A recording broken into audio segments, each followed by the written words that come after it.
Olá, pessoal! Que bom que estamos juntos mais uma vez. Transmitindo aqui pela Rádio Metrópole FM 101.3, pelo YouTube metro1.com.br e também pelo canal Bob Fernandes. Que alegria estar com vocês aqui. Queridíssimo Jânio de Freitas, e aí, você também, o Rio chove, tá quente, como é que tá esse negócio aí, só para conversar? O dia é muito bonito, sol, calor, e no mais esse fogaréu aí, no estranhíssimo fogaréu no país. E eu já suspeito que as coisas são mais complicadas do que nos tem parecido. Eu vi essa semana em um dos canais de televisão estrangeiros. Eles têm noticiado melhor do que o Brasil, de maneira mais resumida, mas com um maior sentido informativo, jornalístico. Eles não têm que manter cuidados com os melindres do agronegócio, então podem abrir o jogo e dizer coisas com mais franqueza, com mais informação para o seu público do que se passa aqui no Brasil, onde o poder extra-imprensa, extra-jornalismo é imenso, muito mais forte do que na Europa e nos Estados Unidos.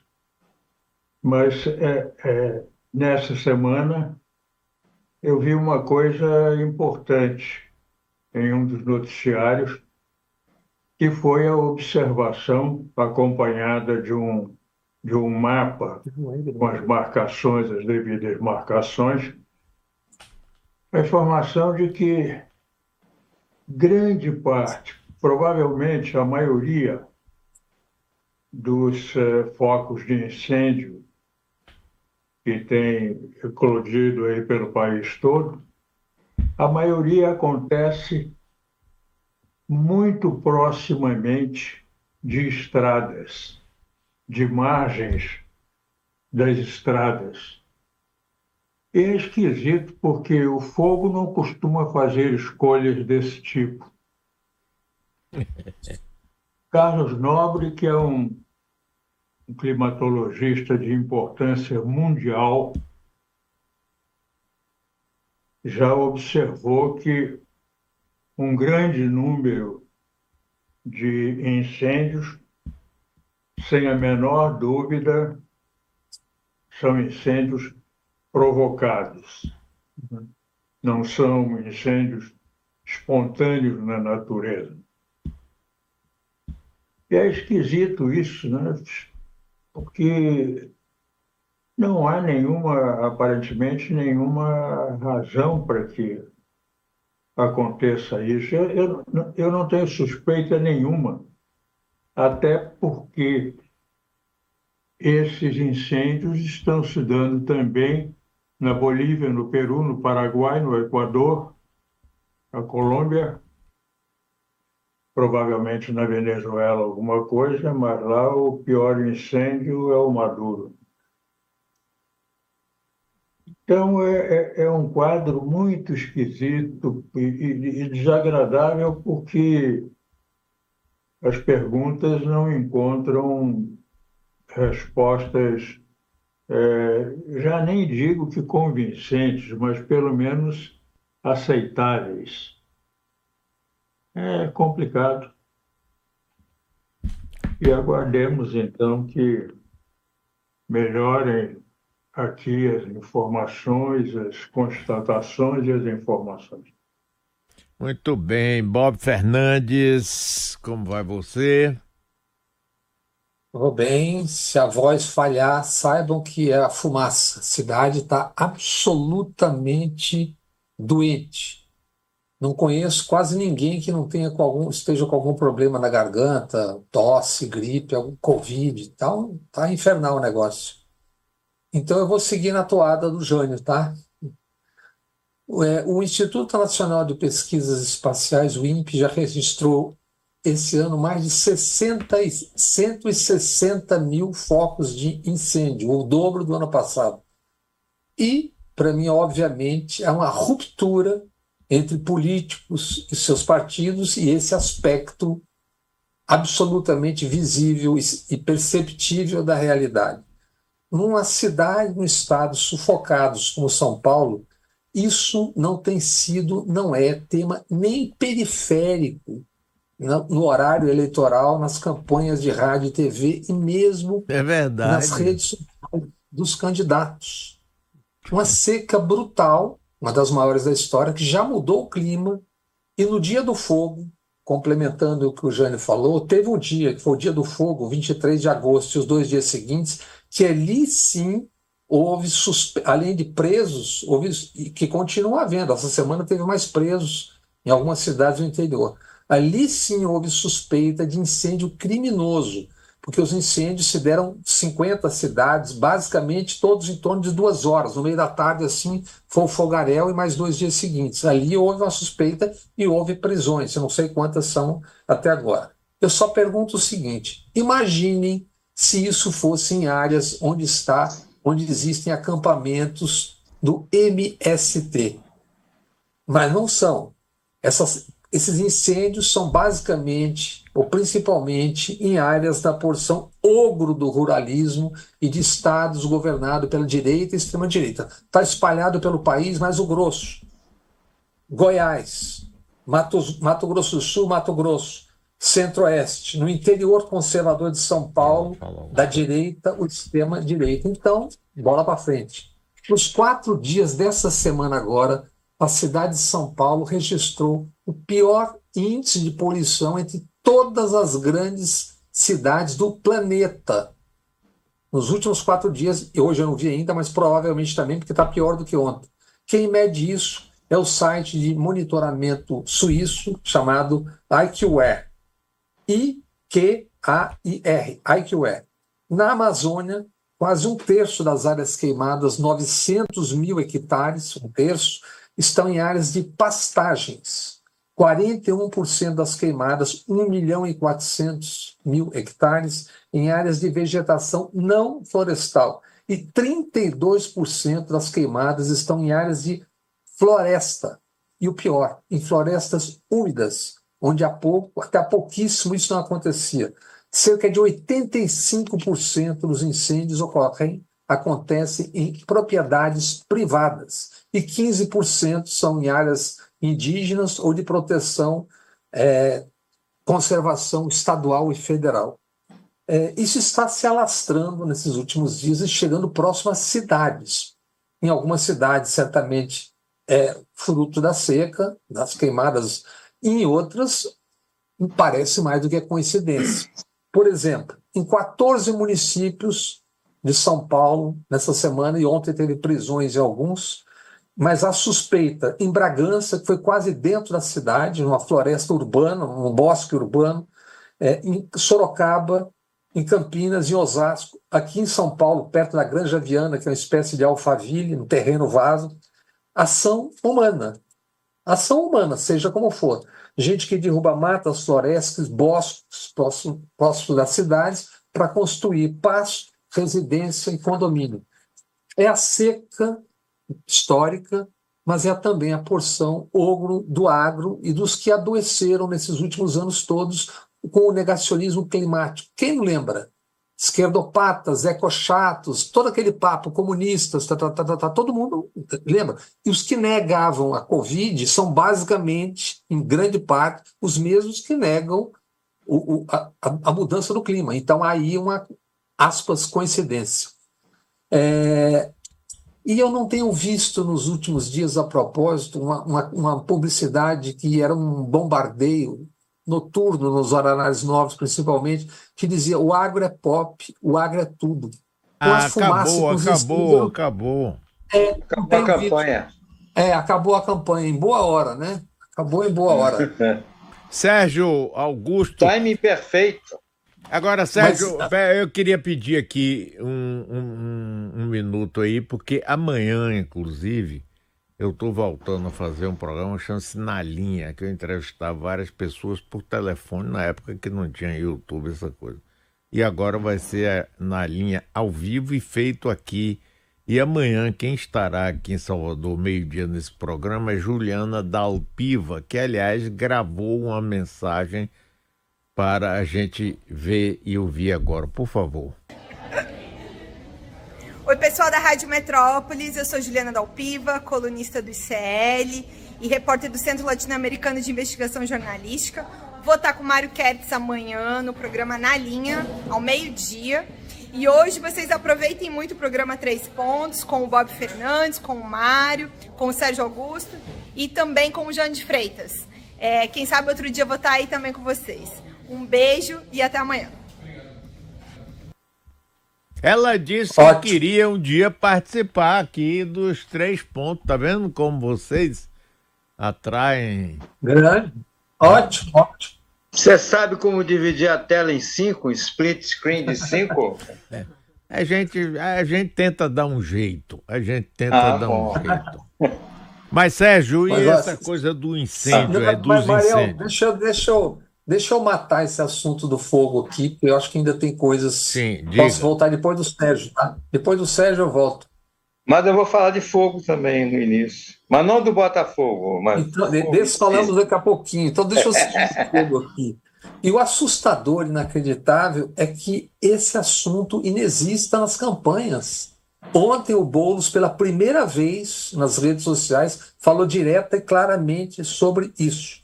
Então, por isso que eu digo que é uma ruptura entre o que se ouve, se vê, e o que os partidos estão dizendo, debatendo, discutindo na televisão. São Paulo com a pior poluição do mundo. Eu acho que também aqui em São Paulo, porque os candidatos Pablo Marçal e Ricardo Nunes têm sido tema central nessa eleição. O prefeito Nunes, porque gente do PCC ganhou licitação no questão do transporte público e por causa dos seus negócios pessoais com pessoas muito próximas, e o Pablo Marçal, porque o PRTB soa a uma sublegenda do PCC, e ele também tem negócios absolutamente esquisitos, para não dizer claríssimos, além da sua folha corrida. Me informam, Mário, que em Salvador, tenho falado com as pessoas, o tema meio ambiente também não está nas pautas. E a prefeitura, lembremos, há pouco tempo, pôs a leilão 44 áreas, entre elas 14 áreas verdes cada vez mais ausentes na cidade. Como se não existisse estupro imobiliário, gente nova ganhando dinheiro novo, fortuna velha fazendo mais fortuna, e tudo aquilo que a gente falou ao longo dos anos. Soube que o Kleber Rosa, do PSOL, num desses programas, diante de uma maquete da cidade, tocou longamente nesse assunto. Fora isso, inexiste, como inexiste em quase todo o país. Não, aqui em Salvador, o candidato da oposição a Bruno Reis está trabalhando isso. Salvador à venda, liquidação, alguma coisa está sendo. Qual candidato? O Kleber Rosa ou o Geraldo? Geraldo. O MDB ontem eu vi, eu não estou assistindo, não. Mas eu vi. Então. Está entrando nisso. Tá. Agora, antes tarde do que nunca, o Lula está criando a autoridade climática, que é uma promessa de campanha. Os incêndios já vinham ferozes desde o ano passado, o clima, tal. Acho que um pouco tarde, mas antes tarde do que nunca. Que o Ministério das Cidades atenda ao nome que tem, que o Ministério da Cidadania, que é onde está o ISFAM, o Instituto de Patrimônio Histórico, etc., atue, né? São ministérios que estão precisando, que o Ministério da Cidadania, no caso, né? Encerrando esse assunto, do meu ponto de vista, tem fotos impressionantes de um livro espetacular do Sebastião Salgado, é o Amazônia. Tem um filmete com essas fotos, enquanto os que estão aqui na tela esse filme, enquanto estiver na tela, eu vou descrevendo o que o... Olha aí. Essas nuvens são os chamados rios voadores sobre a floresta. Quem nunca esteve, não sobrevoou a Amazônia, talvez não tenha como tornar ainda mais concreta a importância da floresta amazônica para o Brasil e para o mundo. Esses rios voadores são imensos volumes de água transportados pelos ventos que levam as chuvas para o sul, sudeste, centro-oeste e América do Sul. Esses rios são um processo de transpiração. Olha que coisa impressionante. São processos de transpiração das árvores que absorvem água de rio, etc., etc., e isso vai se transformar depois em chuva. Sem isso, o que nós estamos vivendo é isso, dias de fumaça e fogo. É a porção ogro do agro, latifundiários idem, brucutus, e também os pobres garimpeiros e madeireiros quando são contratados ou por si mesmos, estourando a floresta. É a estupidez, a ferocidade, a ganância e a burrice. Vejam o que é o cotidiano da floresta. Quando isso desaparecer, estaremos todos, obviamente, perdidos. É isso que traz a chuva o país todo e não está trazendo por motivos variados e tantos já conhecidos. Ô Jânio, eu ontem vi que o ministro Flávio Dino interferiu nesse problema de combate aos incêndios, determinando ou sugerindo o aumento de bombeiros. Você acompanhou isso, Jânio? Não, a intervenção dele não. Há algum tempo atrás, pouco tempo, eu até publiquei um artigo dizendo da necessidade de se criar um sistema de brigadas próprias para vigilância e a vigilância ao meio ambiente e combate a desastres do tipo incêndio, desmatamento e coisas desse tipo.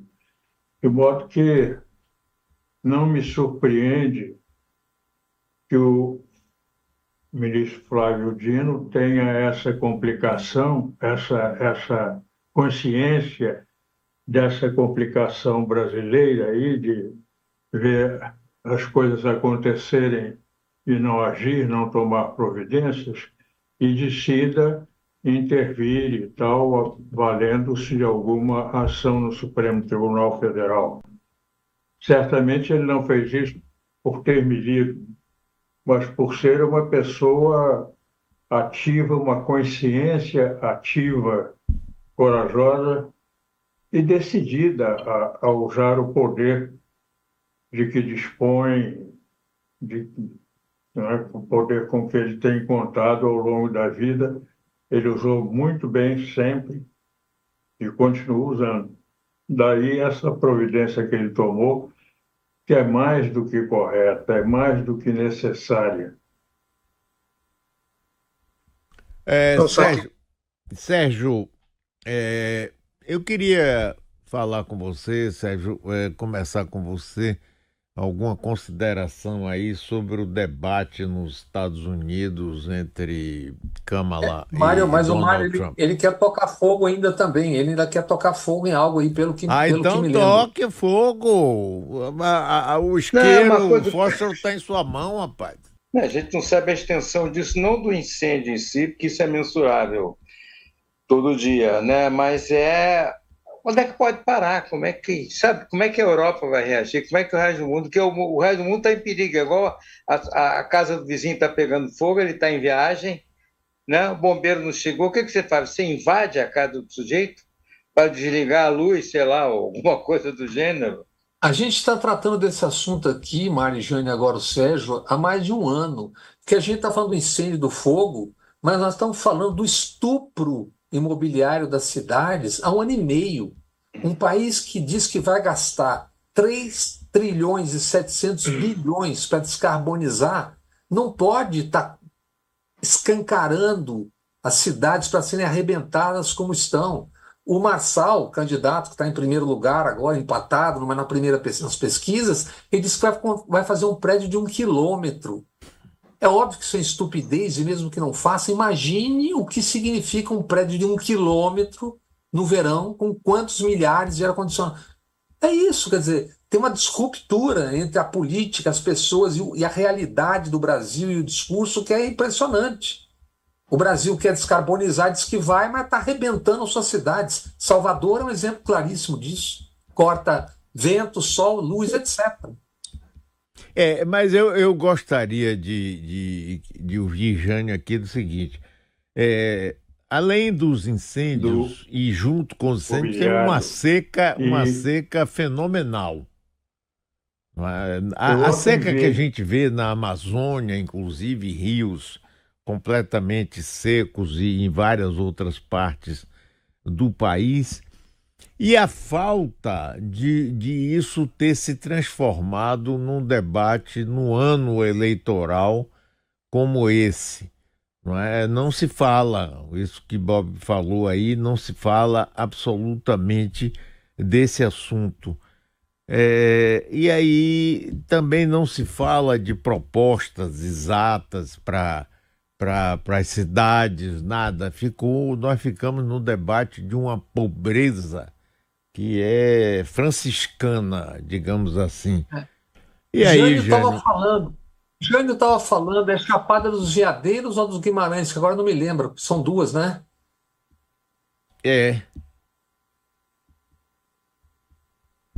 Travou aí a internet?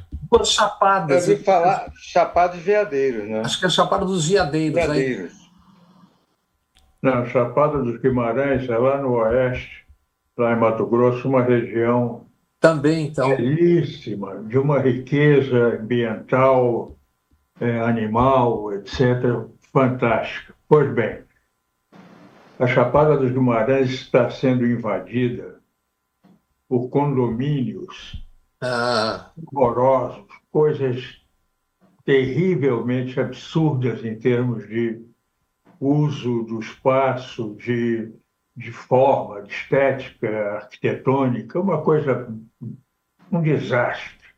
E estão a caminho de acabar com toda a beleza da Chapada dos Guimarães e da riqueza ambiental, da riqueza natural daquela região, que é, lamentavelmente, das mais violentadas agora pela especulação imobiliária, por esse absurdo que é o Brasil, que é o uso do espaço terreno no Brasil.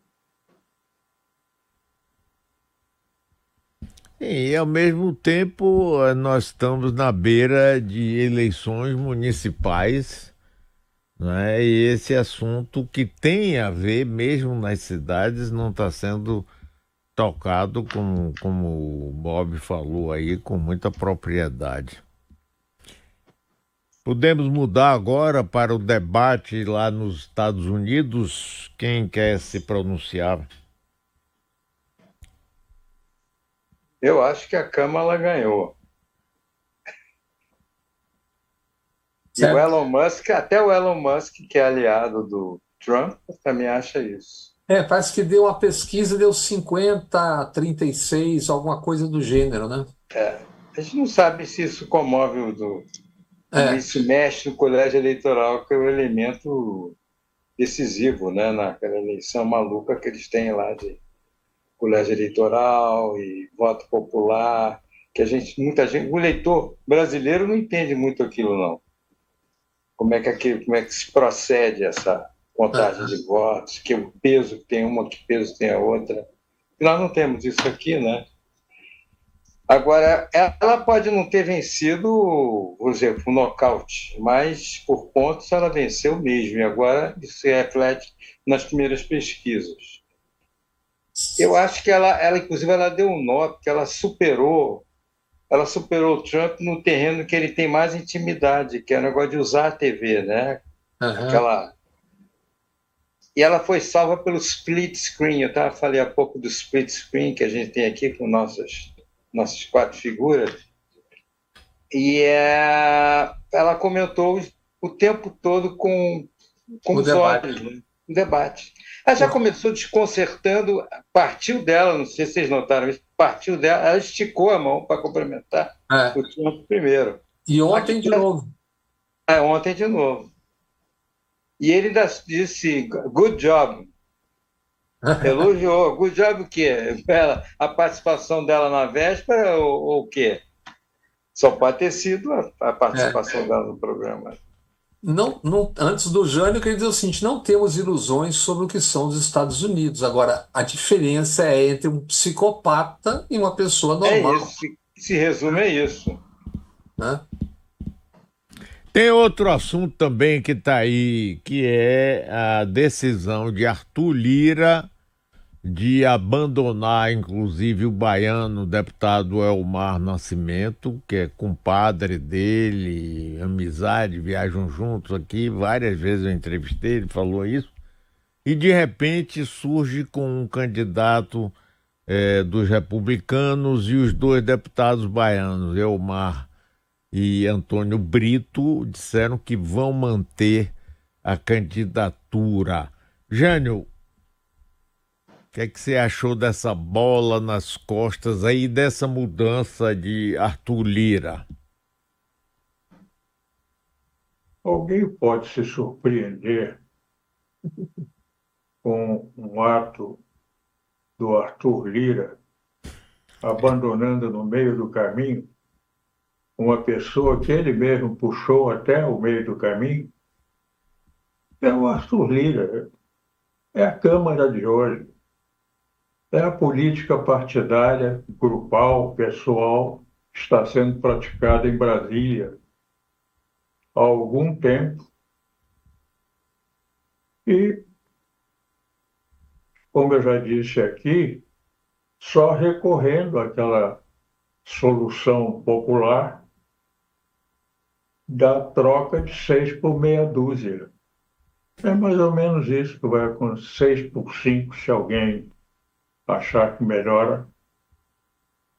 Então, não há muito o que especular em torno desse fato, que é de uma obviedade tão grande a atitude do Arthur Lira com o Elmar, e não só com o Elmar, com a presidência da Câmara, com a política brasileira, com a expectativa e as necessidades que esse país tem de uma Câmara efetivamente trabalhadora, produtiva e majoritariamente honesta. É o que se espera, e para essas qualidades o Arthur Lira sai no ano que vem, começo do ano que vem, da presidência da Câmara sem deixar nada que atenda a essas qualidades. E é exatamente porque está saindo que teve que recuar para fazer uma composição, porque nos lembremos que, se não me engano, o Flávio Dino abriu uma série, ou determinou uma série de investigações sobre assuntos de Lira em Alagoas. Então, portanto, que o ano que vem não tem a cobertura que tem hoje. Ele tem que preparar um reforço no seu telhado, nos seus vidros, digamos assim, né? Sim, mas de qualquer jeito, esse candidato apontado por ele não vai ter a mesma votação que ele teve, não vai ter a liderança construída, que ele consolidou a liderança dele pela frouxidão do governo Bolsonaro. Então ele já chegou forte no governo Lula. Este que vem aí agora, que eu nem conheço, ele já não vai vir com essa força, com esse apoio todo, porque vai estar uma parte ali meio quebrada. E eu acho que isso pode mudar, positivo ou negativamente, o papel da Câmara Federal no governo como um todo, nos 3 poderes. Alguém acha isso? Mas ainda temos algum tempo, né, Mário? E esses meses até a eleição, que é em fevereiro, são aquilo que o Tancredo dizia, que precisa ver o que é água e o que é só espuma quando a água bate no rochedo. porque esse recuo e esse lançamento do Hugo Motta, que ele, aliás, surge como figura à época que surge como figura do Eduardo Cunha, isso vai levar a composições em torno da direção da Câmara, dos demais cargos, vice-presidente, secretário-geral. Então, ninguém abre mão agora, porque você certamente sabe mais do que eu. O que vão fazer é tentar negociar. Se todos chegam candidatos até o dia, é algo que ainda teremos que ver, né? Mas você acha, Bob, que o Mota tem a mesma capacidade, o mesmo punch, cara de pau do Eduardo Cunha? A mesma força? Rapaz, ali a mesma força eu não posso dizer, porque a gente não sabe como é que está se dando a construção. Agora, é a mesma coisa. Se tem o mesmo caráter, que é uma outra conversa, aí não conheço, não sei. Porque o punch, a força dependem também do caráter que tem a pessoa, né? Do limite que ela tenha, se é que tem. Vontade não falta, né? Mas eu preciso saber o grau de periculosidade do Mota. Não creio em grandes surpresas saindo daqueles bem mais de 40 do dito Centrão e companhia. O que é triste nesses espetáculos é ver a facilidade com que as pessoas não aproveitam nem as suas qualidades para atender à sua voracidade, à sua ambição tão rastaquera, tão rasteira. O Eduardo Cunha, por exemplo, é uma pessoa inteligente. Ele não é um idiota, um vagabundo assaltante, não. O Eduardo Cunha é bastante inteligente, tem uma percepção política bastante afinada, bastante aguda, é muito ativo, mas não é para as coisas de que o país precisa que ele dirige essas qualidades que ele tem. Agora, por que esse desvio se dá no Brasil com tanta facilidade e numa proporção tão grande no meio político? Sabe, essa é uma incógnita que eu acho que mereceria um interesse maior das pessoas com cabeça suficiente para mergulhar nesse tipo de pergunta em busca de respostas que orientem algum comportamento saneador, né? Jânio, Das próprias pessoas que passam por essas modificações, ao menos em nome do país, caramba. um pensador e pesquisador desses temas há muito tempo, que é o Antônio Lavareda, que a gente até ouviu já um dia aqui, ele dá uma das pistas quando diz que são 513 empreendedores individuais e que não é possível que seja diferente quando você tem 20 partidos, quase 20 partidos, 17 atuando na Câmara. Essa pulverização, essa atomização e com verbas bilionárias para cada partido gerir, que são esses 5 bilhões, isso vira a farra do boi.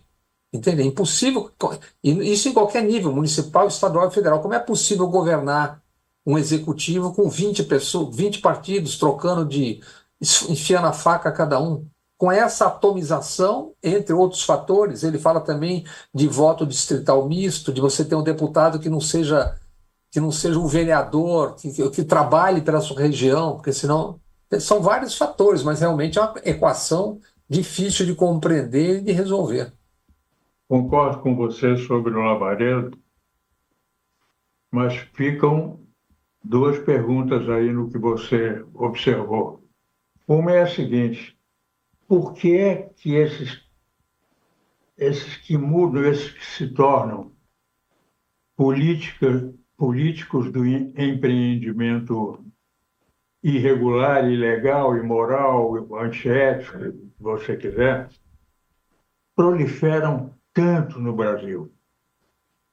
E, segunda pergunta, por que é que, para o nosso azar, eles têm tanto mais facilidade de se tornar poder político do que os diferentes deles, os íntegros, os mais sensatos, mais responsáveis, menos egoístas, menos ambiciosos. Essas duas perguntas ficam em aberto, estão em aberto, historicamente. Não tenho como responder, mas, entre outros, isso é uma coisa que se retroalimenta, porque são bilhões. Você funda um partido, você tem bilhões para comandar, e isso exige que você só ponha para dentro semelhantes ou assemelhados, né? Esse é um dos fatores. Mas, somos nós financiando esse desvio da política, da ação do político e da participação, digamos, popular. Uhum. Bob, não é a farra do boi, é a farra do bezerro de ouro. Diferente. É que eu pensei no gado também. No gado. Mas olha, você veio com a camisa do Botafogo aí, você notou isso, Mário? Sim, agora eu queria falar um pouquinho aqui sobre a seleção brasileira também. Tenho recebido aqui muitas mensagens. Aliás, amanhã de manhã eu vou entrevistar o Lavareda, porque vocês estavam falando dele aqui às 8 da manhã. Eu vou fazer essa pergunta a ele. Antes da gente trocar de assunto, tem um pedido de vários internautas aqui que a gente fale. Então, pelo menos vou tocar no assunto, que é a brutal ação do Arthur Lira para cassar o mandato do deputado Glauber Braga, daí do Rio de Janeiro, se não me engano, do PSOL do Rio de Janeiro. É algo em andamento e ele, que também não tem papas na língua, está num duelo abertíssimo, praticamente cassado, porque diz o que tem que ser dito. Mas vamos ao futebol, então. Vamos. Quem bota a bola no jogo aí? Jânio Flamenguista. Homem do Flamengo, outro Botafogo. Olha, Sérgio está com a seleção na ponta dos lábios ali. Nem vi o jogo. Olha, eu estava vendo o debate, eu vi um pedaço do jogo só. Olha, achei pesaroso aquilo.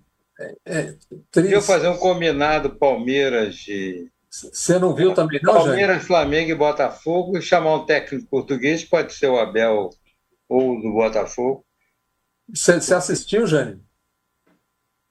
Sim, mas o Dorival Júnior não tem nenhuma responsabilidade no que aconteceu, não. Nós precisamos nos convencer de que o jogador de futebol no Brasil, assim como o restante do país, está numa imensa decadência.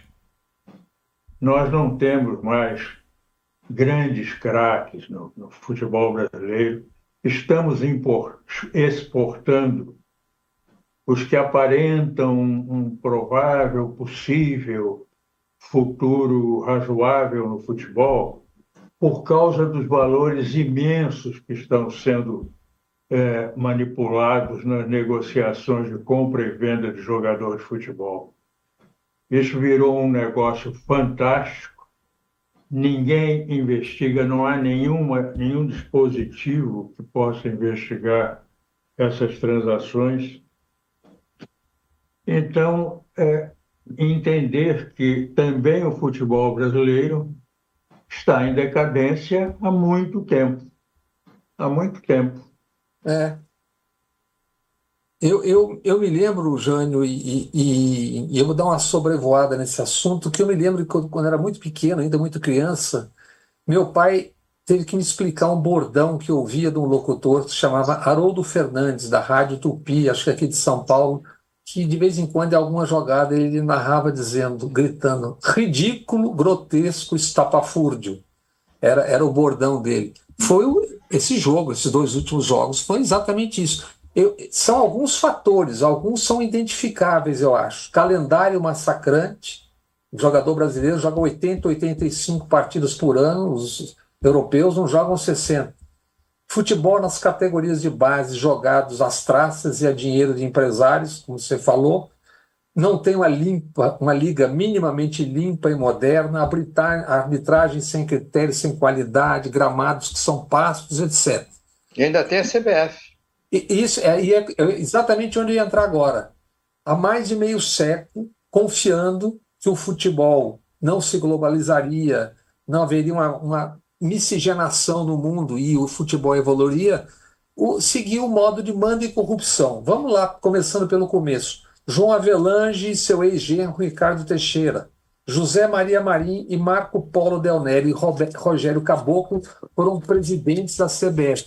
Avelange e Teixeira foram condenados na Suíça por receberem 22 milhões de francos suíços, hoje 145 milhões de reais. Avelange foi obrigado a renunciar à presidência de honra da FIFA e também no Comitê Olímpico Internacional. Ricardo Teixeira, assim como Marco Polo Del Nero, não saem do país porque tem uma investigação do FBI. Se sair, provavelmente seriam presos, como foi preso em Nova York, ficou alguns anos em cadeia, o Zé Maria Marim, ex-presidente da CBF. Rogério Caboclo, antecessor do atual Edinaldo Teixeira, atual presidente da CBF. Caboclo foi afastado por assédios moral e sexual.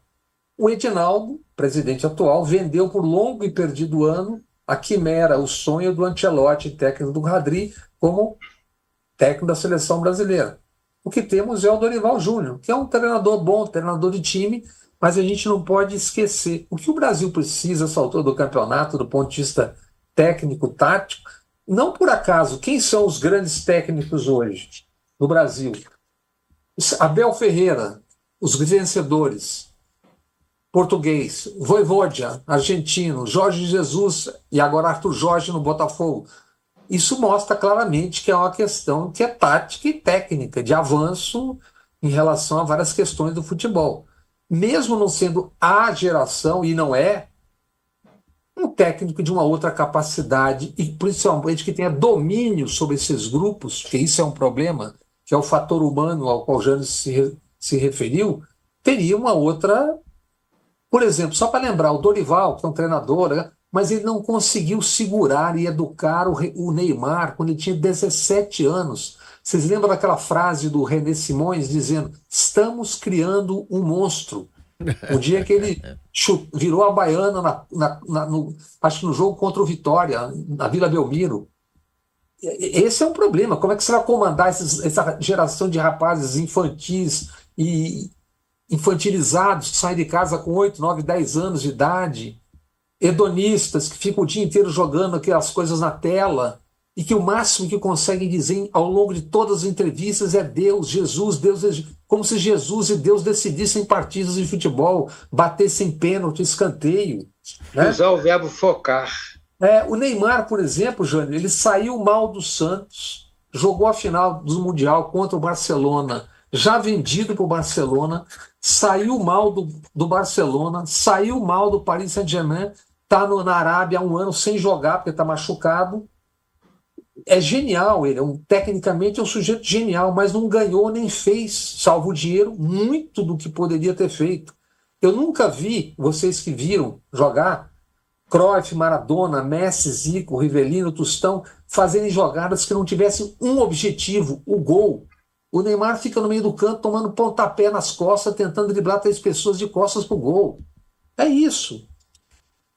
Tem um vídeo aí, gente, que mostra o tamanho do que poderia ser e do que é, infelizmente, apesar de tudo que já ganhou e jogou, que mostra o que é o Neymar também, além da idolatria que tem mundo afora, eu não desconheço isso, o que é também aos olhos do mundo. Tem um vídeo que o Jefferson tem aí, que eu vou descrever. Bota aí.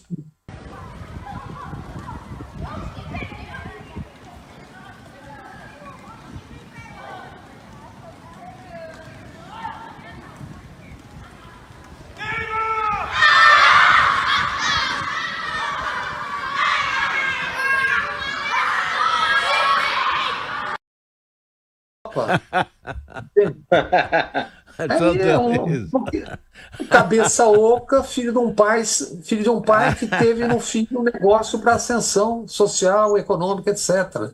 E é o líder desses caras, mesmo não estamos jogando. E corremos o risco de tê-lo de volta à geração. Olha, a CBF era a CBF nos 5 campeonatos que o Brasil tirou, levantou. Então, concorde ou discorde da CBF, é forçoso reconhecer que não é exatamente ali que está o problema. Quando entra em campo, a CBF não tem mais influência nenhuma. E o desastre fica evidente. Há uma decadência do futebol brasileiro. Pois é. Essa valorização do Neymar, o Neymar é um gênio, não sei, é porque os outros no Brasil decaíram a um ponto a que ele não decaiu. Ele não é, nunca foi, nem será esse cracão que se diz no Brasil sobre o Neymar. Não à toa, nunca teve importância na disputa do melhor do ano. Que, aliás, é um outro problema, porque eles tornam isso a grande meta da vida, desde o Robinho, agora já falam do Ender, tornam isso a meta da vida. A meta não é ser campeão, a meta é ser o melhor do mundo. É o hedonismo, é a loucura do eu sou grande. Faz parte da decadência geral. É isso. Mas aí no meio do caminho entrou muita grana, rapaz. Você pega, garotos, como você disse, jovens, bem jovens, imaturos e lota de grana. Gente com 17, 18 anos já está com a vida resolvida para ele e para os filhos, quer dizer, com as cabeças absolutamente ocas, gente que saiu de casa com 10, 11, 12 anos de idade, nem teve formação suficiente. Então é um conjunto de fatores. Agora, é fato que o futebol do mundo, também pela miscigenação e pela globalização, que todo mundo vê tudo, evoluiu no mundo todo. Nós estamos aqui parados achando que nós somos os melhores do mundo, os melhores do mundo. É isso aí. Aquela coisa horrorosa que eu vi depois, porque na hora eu estava vendo Câmara e Trump, né? Falando em horroroso também, né? Mas olha, infelizmente acabou o nosso tempo. Hoje de noite teremos reprise no canal Bob Fernandes, às 7 da noite. Amanhã teremos reprise aqui no YouTube e na Rádio Metrópole. E lembrando que temos um compromisso para primeira quinta, depois da eleição, fazemos mais um programa presencial. Obrigado a você, Jânio, querido amigo, um abraço. Um abraço também. Um abraço a vocês todos, muito obrigado.